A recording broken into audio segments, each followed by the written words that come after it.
Hello friends, welcome to HR Box channel. In this video, we are going to discuss about 4 HR secrets that you must know before joining an organization. Number 1, how to find the best organization to join. Before going to discuss about the topic, let's know what makes an organization best place for work. The best organization could be a place where there is a strong leadership, where there is a room of opportunity for the employee, where there is a training opportunity, where there is a internal promotion for the employee, and a place where employee feel welcome. That will be the best place to join. So the question is how to know that you are joining the best organization. Of course, all organizations, or companies, organization, they claim that they have they always welcome an employee, they have a lot of opportunity for employees, and they have a lot of policy and procedure in place.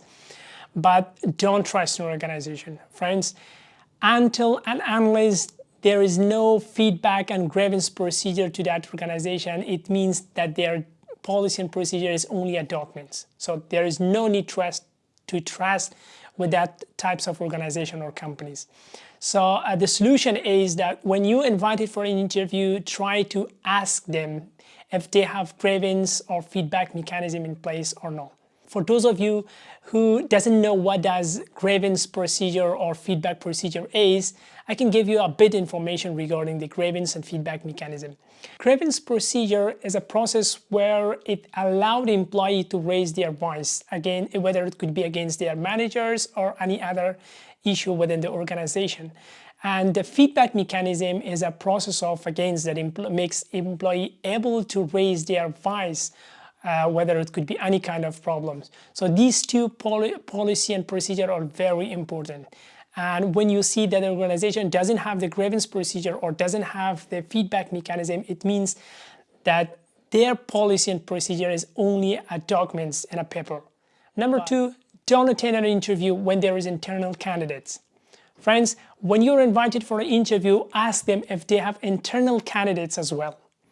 And also, if possible for you, ask them to share if they have internal promotion procedure in place. And in some organization, or they doesn't want to disclose that whether they have this internal promotion policy or no.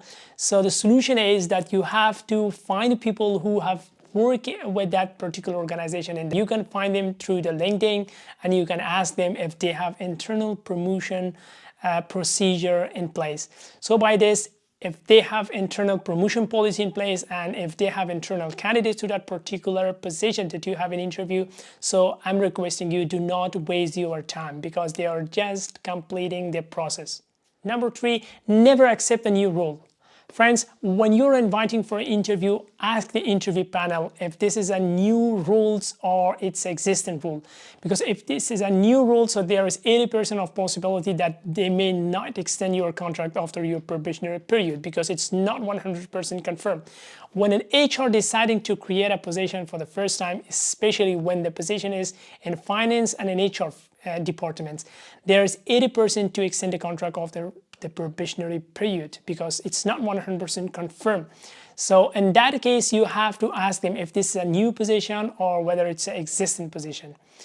And the secrets behind it, how to know, because sometimes they are not disclosing this, that whether it's a new position or not during the interview in order to attract, the most qualified candidates. They don't want to disclose this. So the secrets behind it, how to know that this is a new position or existing position, is that when they're sending you an offer, they will tell you that the probationary period would be for 5 or 6 months. It means if the probationary period is more than 3 months, then it means that the position, that there is a lot of possibility or there's a high risk that they might not extend their contract after the probationary period. So you can ask them to reduce their probationary period from 6 months to 2 or 3 months. If they didn't accept, then of course it shows that there is a high risk and there is a high possibility that they will not extend the position after the probationary period.